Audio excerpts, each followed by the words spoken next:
Père, avant de commencer ce cours, nous te remercions de tout notre cœur pour Jésus que tu nous as révélé, que tu nous as donné et qui habite en nous.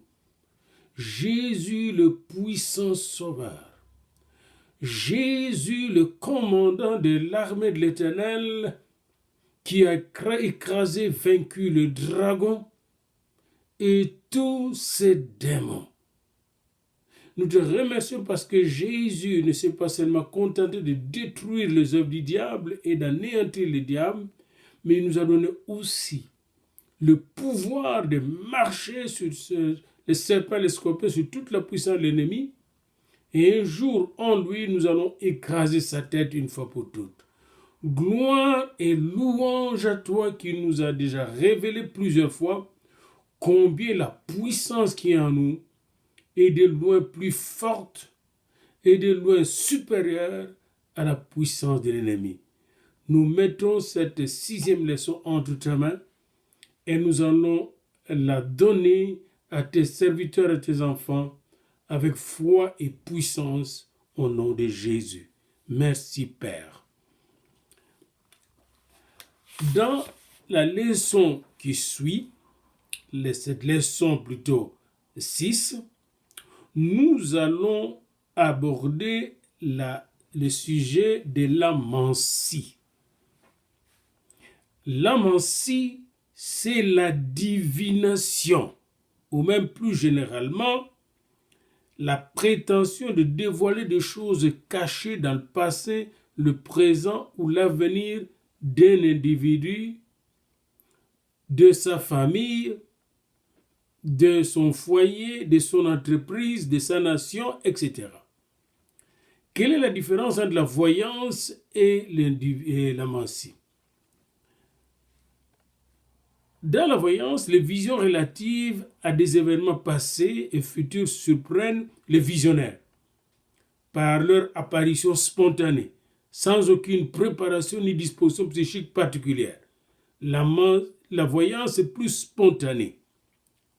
Par contre, dans l'amancie, l'individu mantique ou l'émancien se sert pour ses divinations de certains signes et moyens. Il va se servir de flèches chez les Babyloniens et les Perses. Il connaît encore de faire l'amancie. Des bâtons, des hêtres marqués de runes chez les Germains. Des cristaux minéraux, des flocons de neige, des boules de cristal, des miroirs, des cartes et des lignes de la main, les Européens éclairés. Et j'ai entendu aussi comment en Afrique de l'Ouest on utilise les miroirs, des baguettes de coudrier, des pendules, etc. L'amancie se retrouve à toutes les époques de l'humanité et dans toutes les sociétés. Si vous lisez les livres du père Lufuluabo Miseka, l'anti-sorcier face à la science, l'anti-sorcier dont il décrit les opérations dans cet ouvrage, l'anti-sorcier face à la science, utilise des pratiques manciennes, la mancie, pour découvrir justement les gens qui attaquent ses clients, ses patients, les gens qui le consultent, les gens qui attaquent ses consultés, les consultants plutôt, et il utilise la mancie pour détecter les pratiques sorcellériques des bourreaux qui attaquent les victimes qui viennent la consulter. Makenga Wanzambi, elle s'appelle. La mancie se retrouve donc dans toutes les cultures. Et l'occultisme se trouve dans toutes les cultures. L'Ancien Testament dépeint les Cananéens enchanteurs, magiciens, devins, nécromanciens, adoptent de la baguette. Nous voyons cela aussi en Égypte. La même source nous renseigne, l'Ancien Testament, sur les oracles babyloniens, basés sur l'examen du foie ou l'interprétation de la position de flèches. Les magiciens, les les Chaldéens qui entouraient le roi de Babylone pratiquaient entre autres la mancie. Il y a aussi la divination égyptienne effectuée à l'aide d'une coupe. Et Joseph nous donne une indication sur ce sujet. La coupe qu'il avait dissimulée dans l'un des sacs de ses frères, le sac de Benjamin. Et il a dit que c'est avec cette coupe qu'il découvre l'avenir. Et ça, c'était la pratique des Égyptiens. La Bible nous donne également quelques aperçus sur les origines païennes de l'astrologie. Nous verrons dans la mancie l'astrologie aussi. Les Babyloniens fermement convaincus de l'unité du macrocosme et du microcosme, le macrocosme, le monde dans sa grandeur, le microcosme, le monde dans sa petitesse.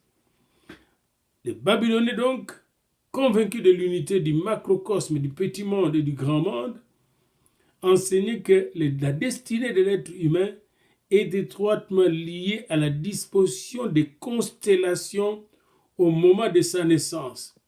Par exemple, quelle était la position de la lune, du soleil et des étoiles connues à la naissance d'un tel. Alors cela va déterminer la position sociale, la vie, l'existence de cet individu.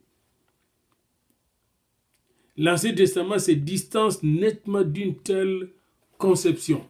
L'Ancien Testament est contre cette conception et j'aime le signaler clairement, n'est-ce pas, comment l'Ancien Testament se distancie totalement d'une telle conception.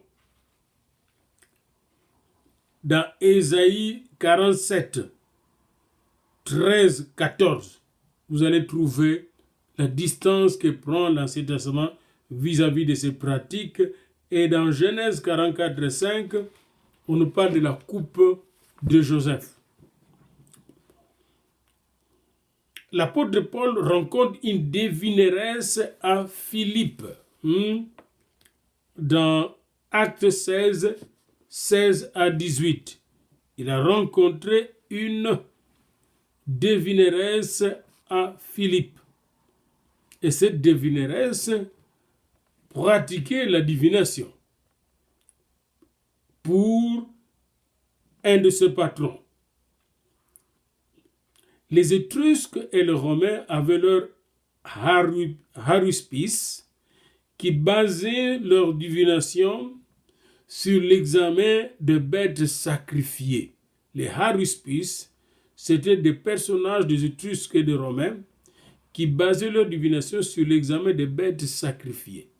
Quand on sacrifiait les bêtes aux idoles, eh bien, on allait, n'est-ce pas, examiner ces bêtes et il y a des signes que le devin trouvait qui déterminaient la vie de telle ou telle personne qui a sacrifié cette bête au Dieu. Voyez-vous pourquoi, par exemple, qu'on interdit dans le Nouveau Testament de manger les bêtes sacrifiées aux idoles.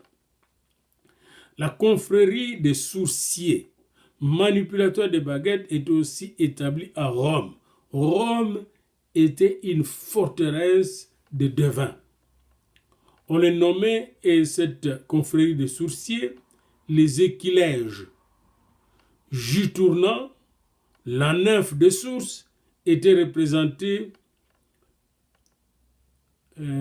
par une baguette à la main. Les livres sibyllins donnent un écho des pratiques divinatoires des Romains dont ils régissaient les sacrifices. Les Scythes se servaient de la baguette pour déceler le parjure. Strabon parle des pythonistes chez les Cimbres qui utilisaient le python pour diviner.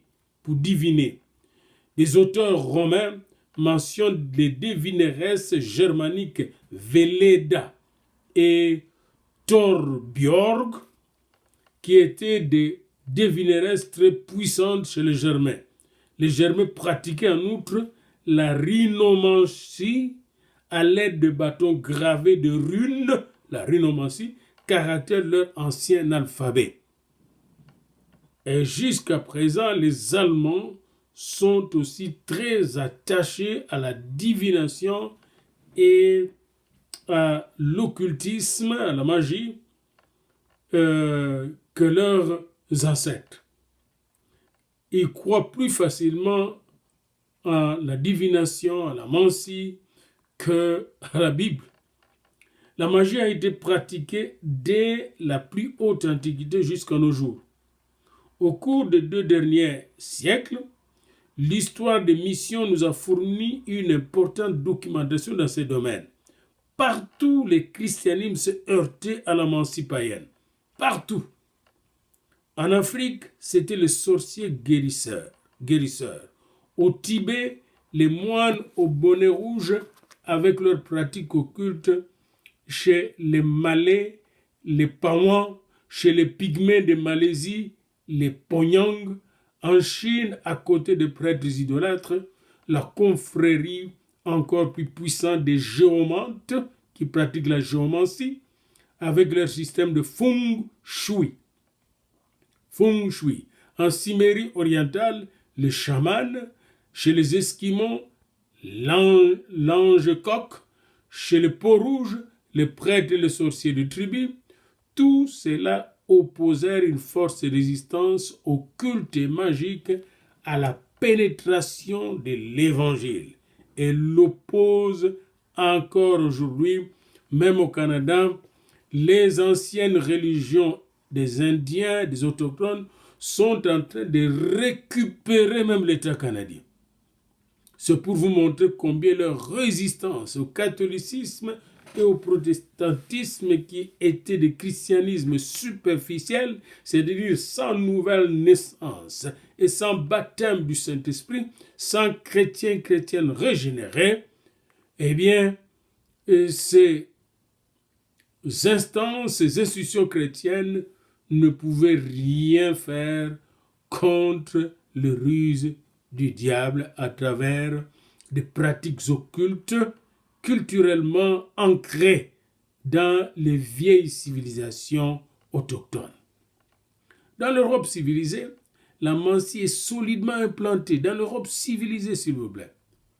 Malgré les rationalismes et le développement des sciences naturelles, les journaux, les hebdomadaires satisfont à la superstition de toutes les classes sociales par leurs rubriques astrologiques.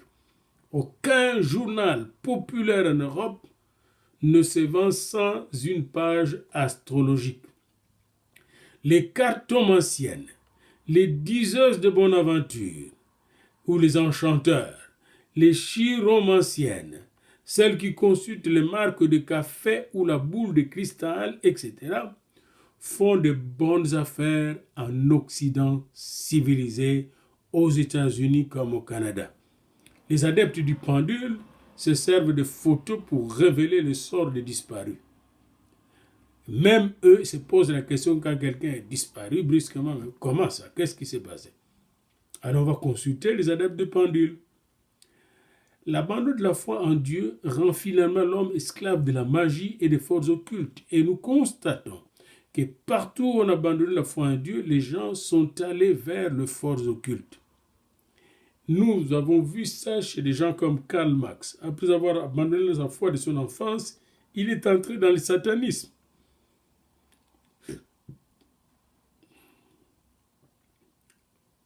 C'est la preuve en soi, l'emprise superstitieuse de certains fétiches, des faits magiques tels que les mascottes, les fers à cheval, le plomb coulé, la nuit de Saint-Sylvestre, les trèfles à 4 feuilles, le cochon porte-bonheur, le ramoneur, le corbeau noir, le ululement de la chouette, les chiffres 13 et la nuit de l'Halloween. L'intérêt que l'on porte actuellement à ces choses pose un grave problème de cure d'âme ou de thérapie pastorale.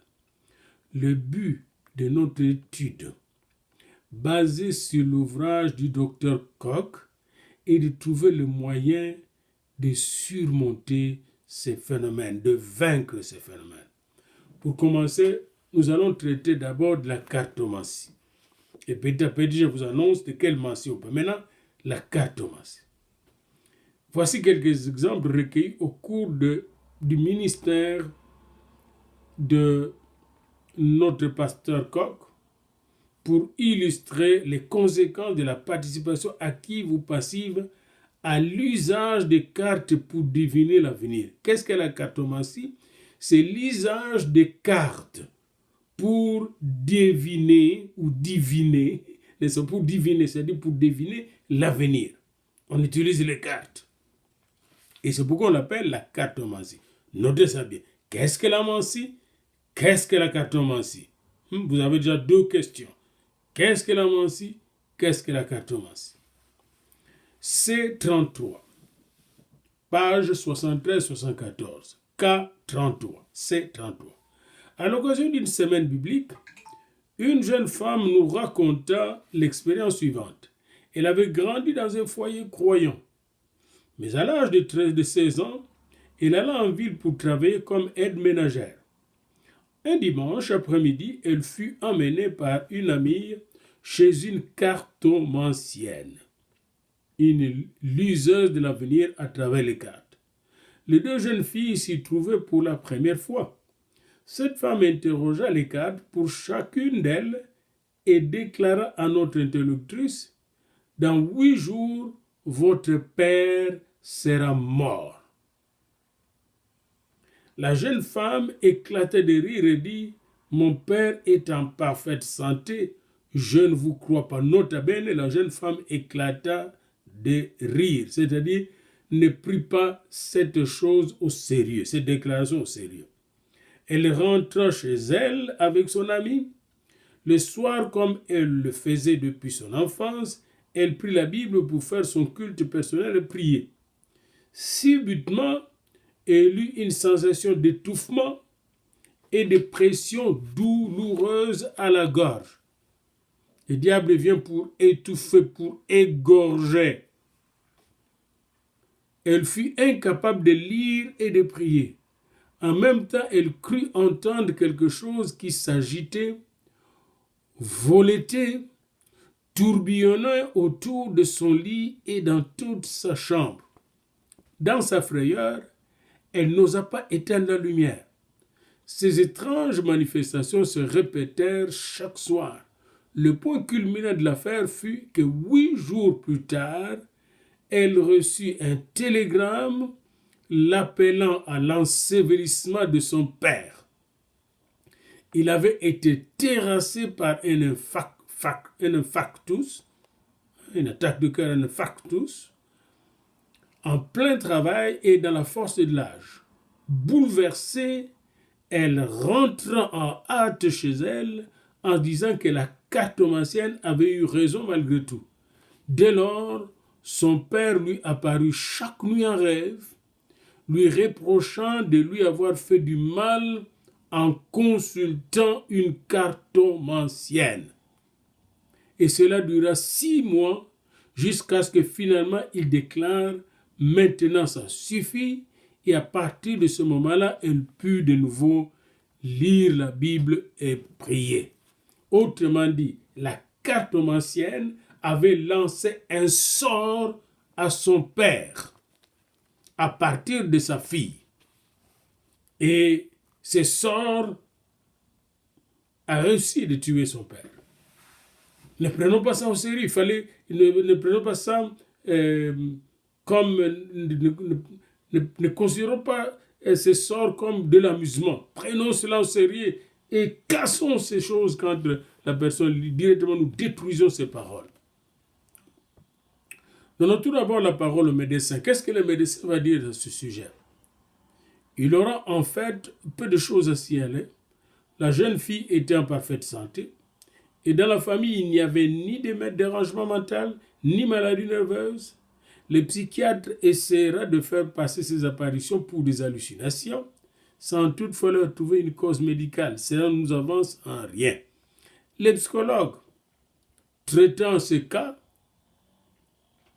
va parler des réactions psychiques cachées du subconscient et va chercher à élucider les apparitions à partir de deux composantes, la crainte et la mauvaise conscience, les conditionnements de la cartomancienne. La psychanalyse va beaucoup plus s'intéresser aux songes, et aux rêves, et essayer d'expliquer en effet que le père avait sans cesse répété à sa fille qu'un chrétien ne doit pas se mêler de l'occultisme.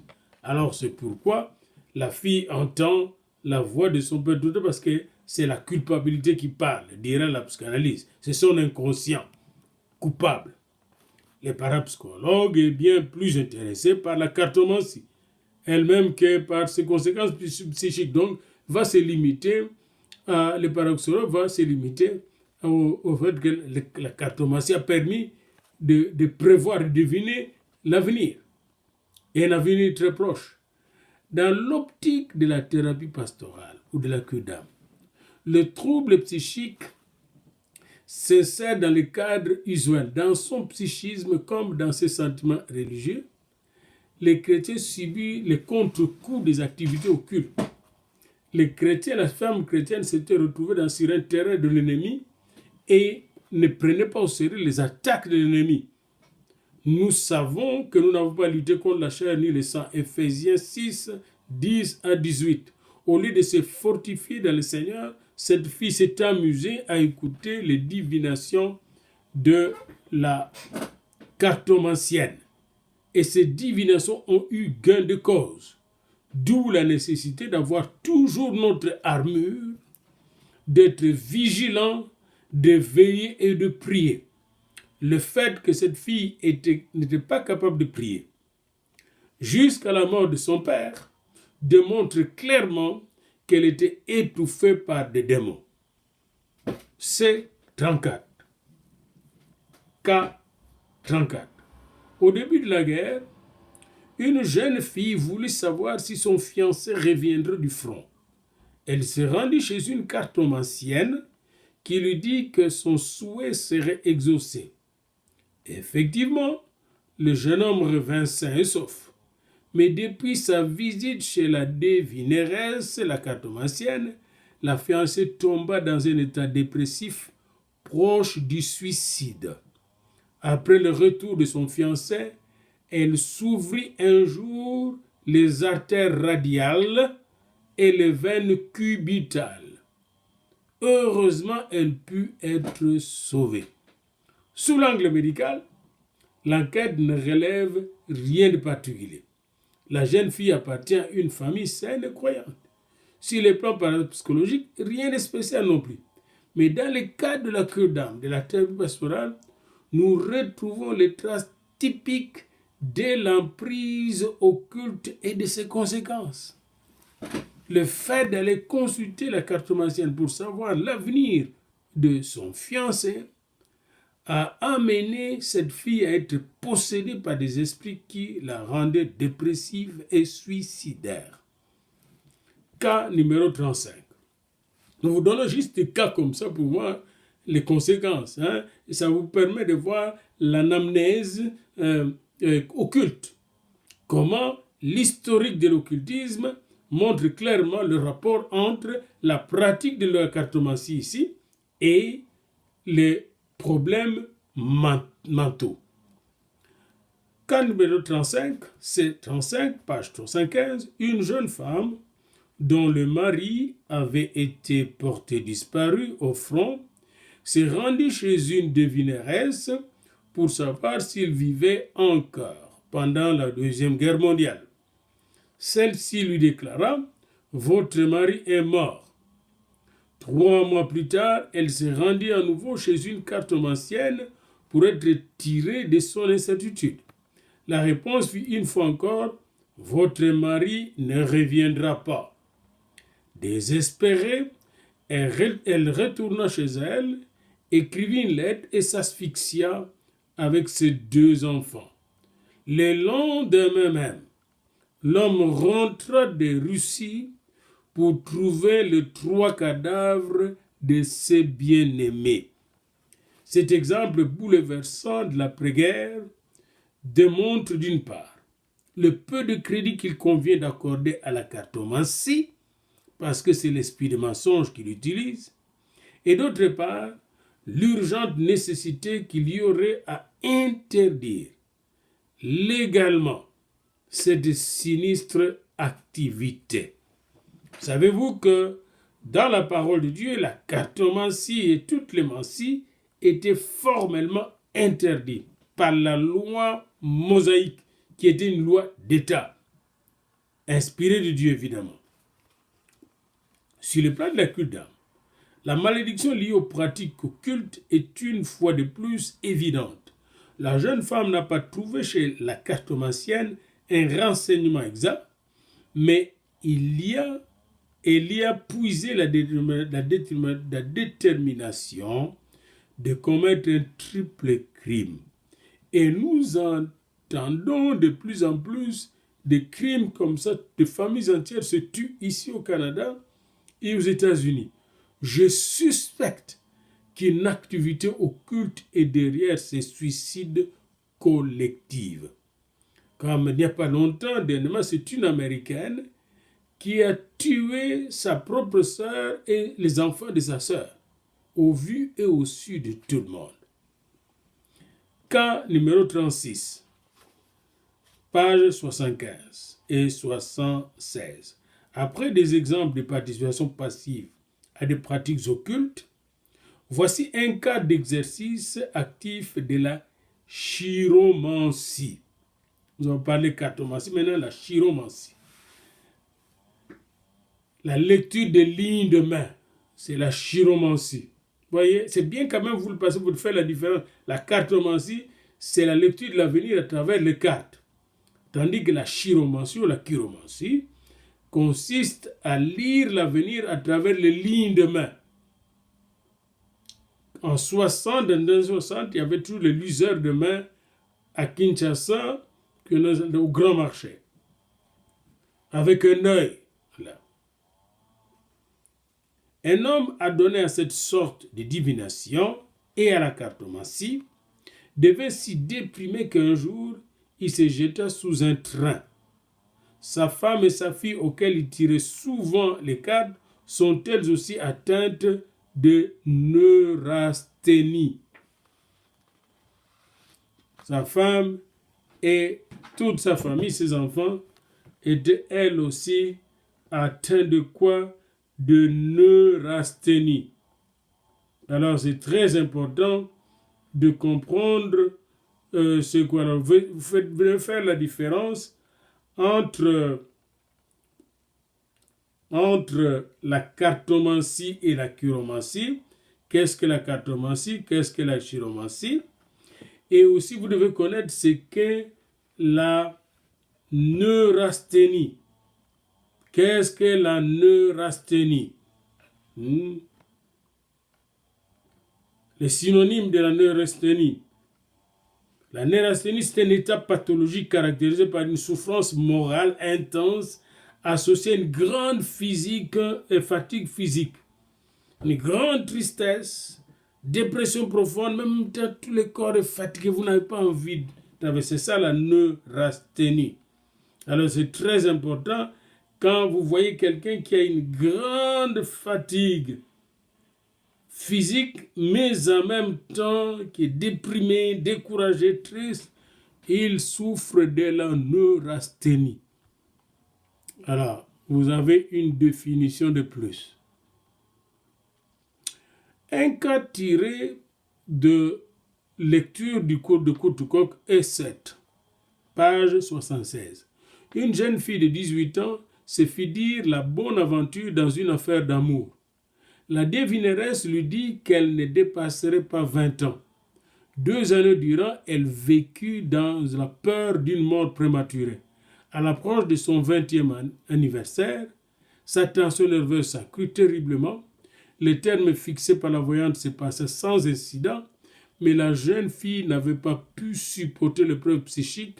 Le lendemain, on dut l'interner dans un asile d'aliénés où elle mourut 2 ans plus tard. Pourquoi cette jeune fille était morte? Elle était sous un sort. Et c'est très important de ne pas aller consulter ces gens-là. Tel est notre exposé sur la cartomancie. Maintenant, nous allons un peu plus regarder la chiromancie.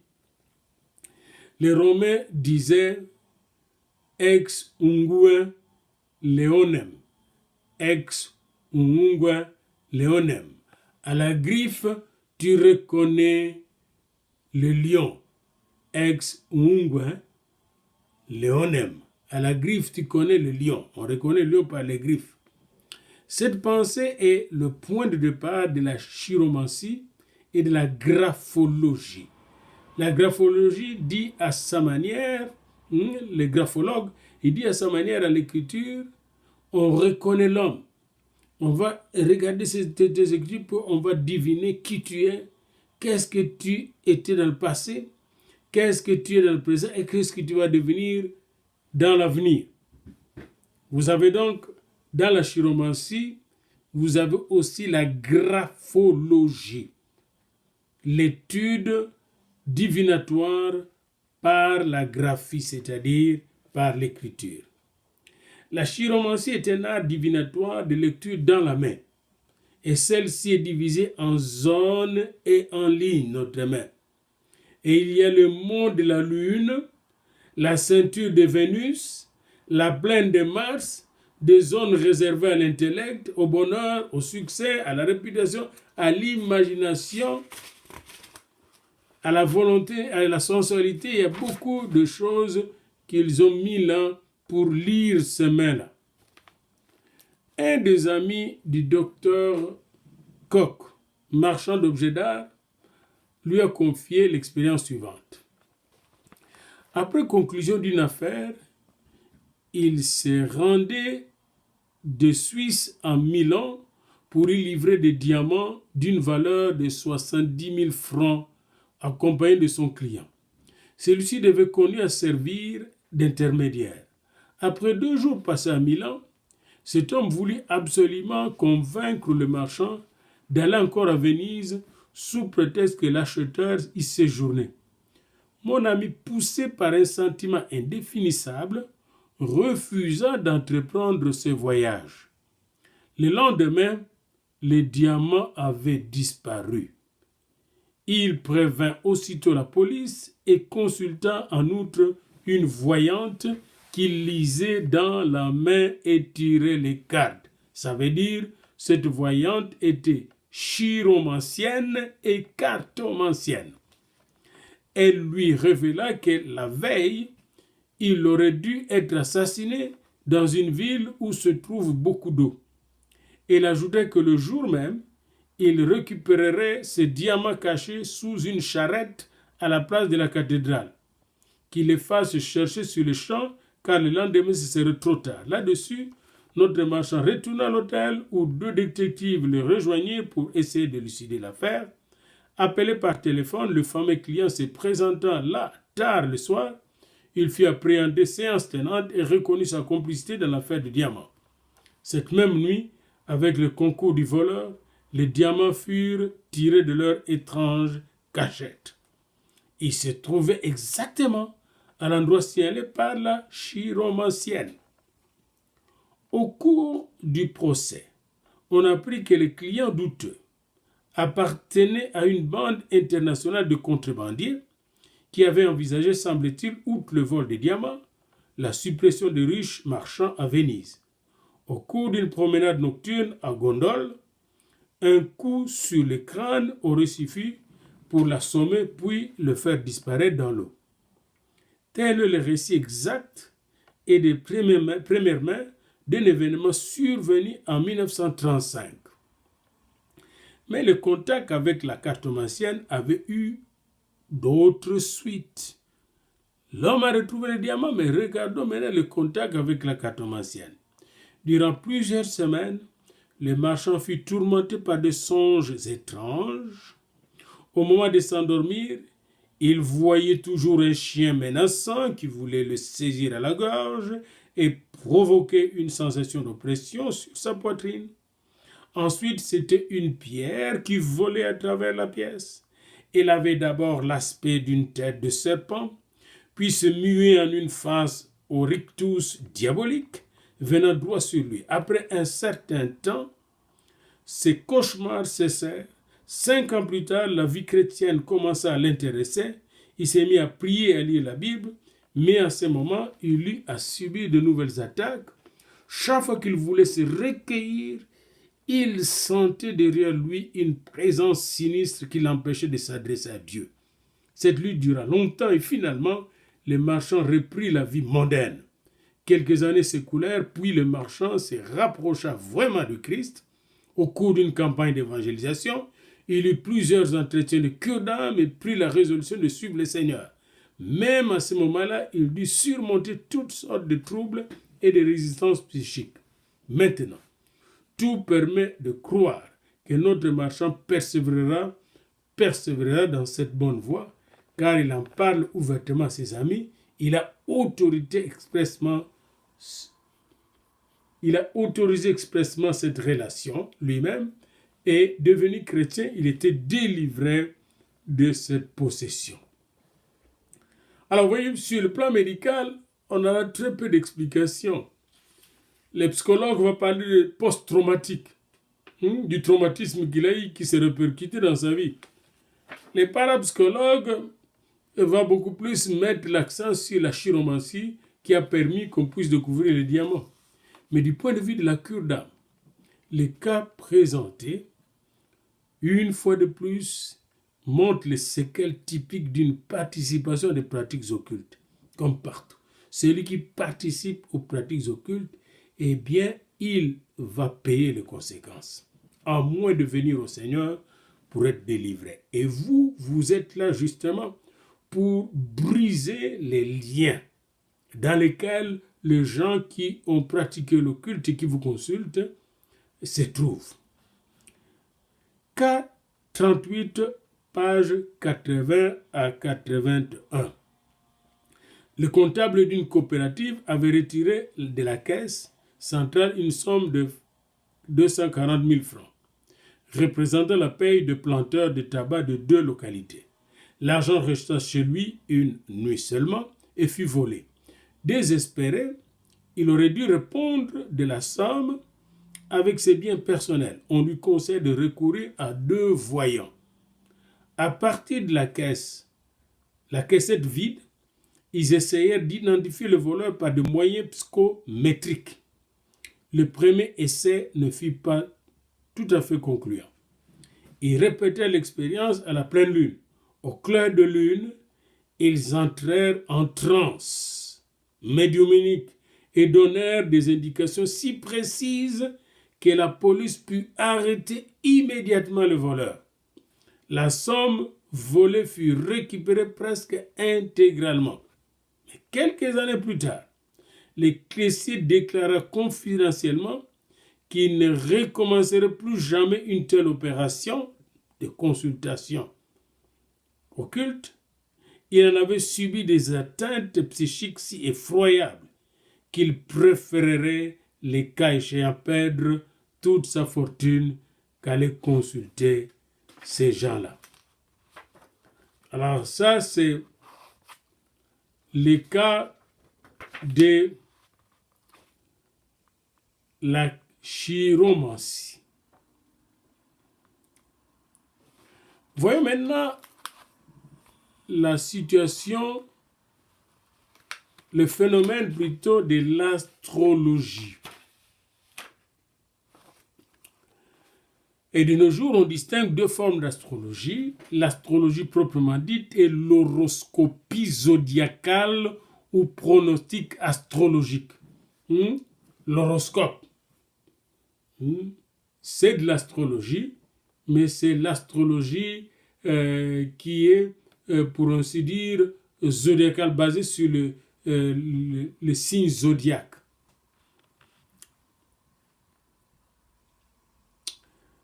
L'astrologie consiste à deviner à partir de la position des astres, du mouvement des astres. L'histoire de l'astrologie évoque ses origines antiques et son évolution à travers les âges. Bien que ses débuts se perdent dans la nuit des temps, Nous savons toutefois que 3000 ans déjà avant notre ère, de prêtres chaldéens et babyloniens avaient établi le système astrologique. Le culte des astres reposait sur deux postulats fondamentaux. Et savez-vous que toute la semaine est nommée en termes astrologiques? Nous reviendrons un jour là-dessus. Mais c'est très intéressant de savoir que lundi, on adore terrestre, mardi, on adore terrestre, tel autre. Le nom de chaque jour est un nom astrologique. Bien que le début de l'astrologie se perde dans la nuit des temps, nous savons toutefois que 3000 ans déjà avant notre ère, le prêtre chaldéen et babylonien avaient établi le système astrologique. Le culte des astres reposait sur deux postulats fondamentaux. Quels sont ces postulats? La conformité du microcosme et du macrocosme.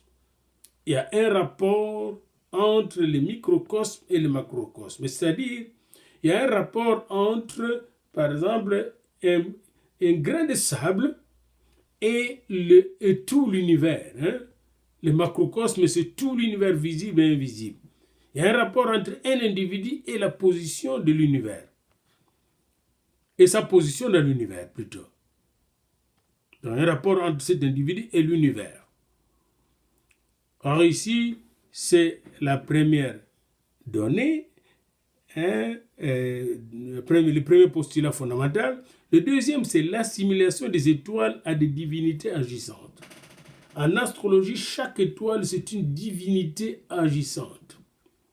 Et cette croyance superstitieuse aux astres passa des Babyloniens aux Égyptiens ou des Égyptiens aux Babyloniens, moi je dirais, parce que les Égyptiens ont précédé les Babyloniens, et puis d'eux aux Hindous, aux Chinois et lors de la décadence de l'Empire à Rome. Au Moyen-Âge, l'astrologie a été partiellement admise par Thomas d'Aquin, un théologien catholique, puis au seuil de l'époque moderne, par Mélanchthon et Kepler. Mélanchthon qui était parmi les réformateurs. Savonarola, épique de la Mirandole, la combattirent. Luther la tenait pour un art pervers et une transgression du premier commandement de Dieu. De nos jours, les notions astrologiques sont largement diffusées par des journaux et les revues. Il faut louer en Europe la décision des éditeurs suédois de ne pas publier l'horoscope dans leurs journaux. La religion païenne en Europe et dans toute l'Asie assimile donc les astres à des divinités. La Terre est considérée comme le centre de l'univers et en cette sphère, les planètes évoluent autour d'elle et régissent le ciel. Leurs couleurs et leur vitesse sont en rapport avec la température, le tempérament et l'influence de la divinité qui les anime. Les 12 signes du zodiaque constituent la deuxième base du système astrologique. Le zodiaque est une zone circulaire qui contient les 12 constellations que le Soleil semble parcourir un à un. Et ces 12 maisons astrologiques s'appellent Bélier, Taureau, Gémeaux, Cancer, Lion, Vierge, Balance, Scorpion, Sagittaire, Capricorne, Verseau, Poisson. Elles sont successivement régies par les divinités planétaires au cours de leur pérégrination. Les effets particuliers des planètes sont interprétés selon la théorie suivante, dite des aspects. L'influence de ces divinités est fonction de l'angle d'incidence des rayons planétaires sur la Terre. Train, 120 degrés, ou sextile, 60 degrés, sont de positions bénéfiques. Opposition, 180 degrés, et quartile sont des angles d'incidence défavorables. La troisième donnée importante dans l'établissement d'un horoscope est le calcul de direction. Chaque jour, suivant la naissance correspondante, soi-disant une année de vie. Par exemple, si Vénus, astre de l'amour, entre au 25e jour dans la maison du Taureau, symbole de fécondité. Cela signifie que la personne née sous le signe de Vénus aura de la chance en amour les 25e années de sa vie. La 25e année de sa vie. Celui qui a assimilé toutes ces règles de l'interprétation astrologique peut ensuite établir son horoscope à l'aide de Pléiades, des éphémérides plutôt, table astronomique donnant pour chaque jour la position des planètes. Telle position de planète, telle situation pour tel individu. Au point de vue des sciences naturelles, il est nécessaire de faire l'étude critique des bases astronomiques de l'astrologie. Sur ce point, l'avis d'un savant est indispensable car il est le seul compétent pour établir une discrimination scientifique exacte entre l'astronomie et l'astrologie. Et tous les savants sérieux sont très clairs là-dessus. Il n'y a pas de rapport entre l'astronomie et l'astrologie. Les calculs astrologiques sont des spéculations incertaines, tandis que les calculs astronomiques sont des approximations mathématiques. Maintenant, nous allons voir quelques cas.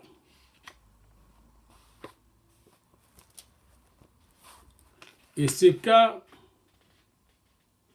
sur les conséquences de l'astrologie. Conséquences de la pratique de l'astrologie. Cas 41, page 88. Une éducatrice chrétienne d'un foyer pour enfants de la mission intérieure avait lu durant des années les rubriques de la semaine astrologique. Dans son fort intérieur, elle réglait sa vie selon ses indications et découvrait dans la suite que beaucoup d'entre elles se réalisaient. Sa confiance en l'astrologie s'affermit. Finalement, devant prendre une décision très importante, elle se fit dresser un horoscope détaillé. Plus tard, elle réitéra cette pratique. De plus en plus, elle se trouvait prise comme dans un étau, ce qui l'amena à se confesser. Elle se plaignait de peur de vivre, d'hésitation à prendre des décisions, de tendance à la dépression. Une anamnèse médicale de ce cas apporta très peu d'éclaircissement sur le trouble psychique dont souffrait cette éducatrice chrétienne. Sur le plan culturel, l'astromancie est un symptôme significatif et c'est tout à fait normal qu'elle le pratique. Mais sur le plan pastoral, nous constatons qu'il y a des troubles dépressifs que cette femme, n'est-ce pas, connaît après la pratique de l'astrologie. Donc nous ne pouvons pas ne pas réaliser qu'il y a un esprit qui est entré par l'astrologie dans cette femme et qui l'a rendue malade mentale. Cas numéro 42. Le rédacteur d'un grand journal rapporte qu'un jour, le bulletin hebdomadaire de son correspondant astrologique n'était pas arrivé. Pour ne pas mécontenter ses lecteurs, il fit insérer dans la colonne habituelle un horoscope très ancien. Aucun des 100 000 lecteurs ne s'aperçut du subterfuge. Devant le succès de sa ruse, le rédacteur estima qu'on pourrait bien faire l'économie des honoraires de l'astrologue. Et pendant 3 mois, on publiait donc de vieux horoscopes. Finalement vint une lettre signalant que ceci ne pouvait être exact. Pour éviter le scandale, on en revint à des horoscopes périmés. Le cas est clair, pour attirer davantage d'abonnés, donc pour des raisons financières, les journaux et les revues sont contraints de publier une rubrique astrologique. La bêtise et la crédulité sont ainsi les facteurs économiques devant lesquels même un homme éclairé intelligent s'incline.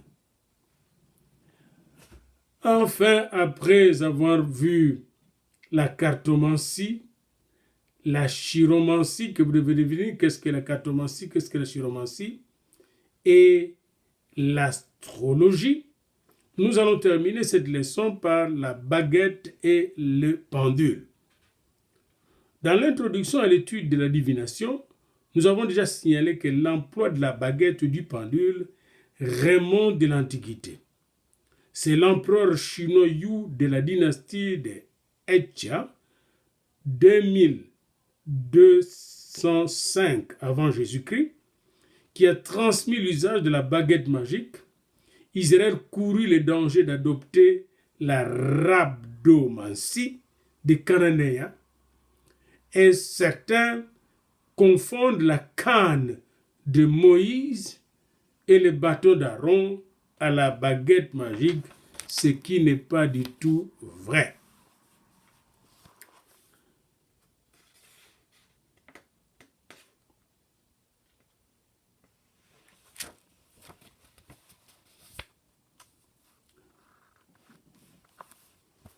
L'expérience pratique a souvent permis de constater que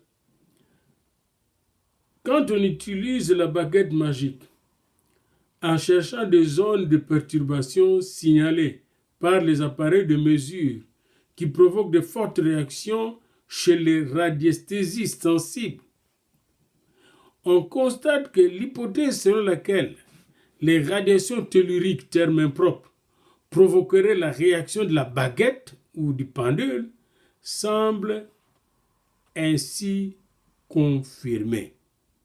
Dans la perspective de la cure d'âme, se posent les questions suivantes.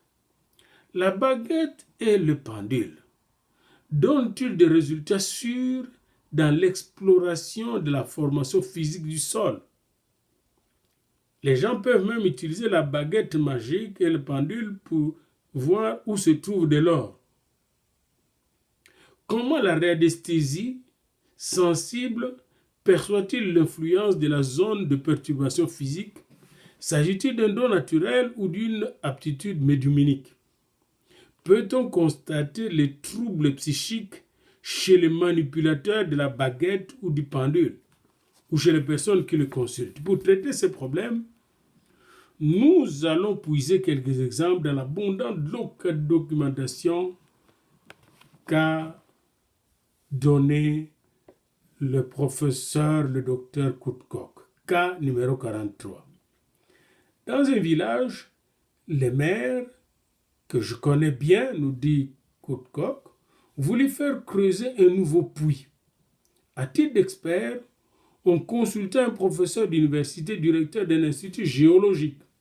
En même temps, on convoqua un radiesthésiste réputé qui se révéla capable non seulement de situer la source, mais d'en indiquer la profondeur et même le débit avec une grande précision. Le professeur, auteur de plusieurs articles sévères à l'encontre de la radiesthésie, fut fort indisposé en apprenant qu'on avait aussi fait appel à un sourcier, c'est-à-dire un radiesthésiste. Les deux concurrents parvinrent à des conclusions opposées. Le professeur déclarait que les indications du radiesthésiste étaient erronées et suggéraient d'effectuer le forage ailleurs. Mais la solution proposée par le sourcier semblait plus avantageuse aux maires et aux conseils municipaux. Ils adoptèrent donc et firent creuser jusqu'à 7 mètres de profondeur sans résultat. On fit venir à nouveau les radiesthésistes qui descendaient au fond du puits. Et là, la baguette lui fut presque arrachée de main. Plein d'assurance, il s'écria « Creusez encore un demi-mètre ». Il avait raison et l'eau surgit en si grande abondance que le puisatier dut quitter précipitamment la fouille. La commune avait ainsi découvert une source abondante. L'heureux radiesthésiste eut encore la satisfaction de se voir justifié d'une façon éclatante. Passant par les villages, le professeur apprit que son concurrent avait eu raison et non lui-même. Deux autres cas permettront de réfuter les thèses selon lesquelles la réaction de la baguette serait une supercherie. Vous avez les 44. J'avais un ami missionnaire en Chine. Il était constamment en conflit avec les géomanciens chinois qui parcouraient la contrée à la recherche de sites favorables à l'installation du puits et du bâtiment. Cette pratique lui semblait être une supercherie. de la part de prêtres païens. Un jour, l'un d'entre eux le pria de tenter l'expérience lui-même. Il accepta et le résultat fut surprenant. Dans ses mains, la baguette réagit vigoureusement. Et il aurait pu lui aussi être un sourcier. Ceux qui ont des objections religieuses à la radiesthésie considéreront, je le sais, cette expérience du missionnaire comme l'effet d'une suggestion, d'une hypnose, voire même d'une influence démoniaque. Mais cette explication est insuffisante pour rendre compte du phénomène de radiesthésie. Toutefois, ma thèse sur ce sujet est très claire. Même le diable peut découvrir de vérités, des choses vraies, mais faites toujours attention aux conséquences de ces expériences radiesthésiques.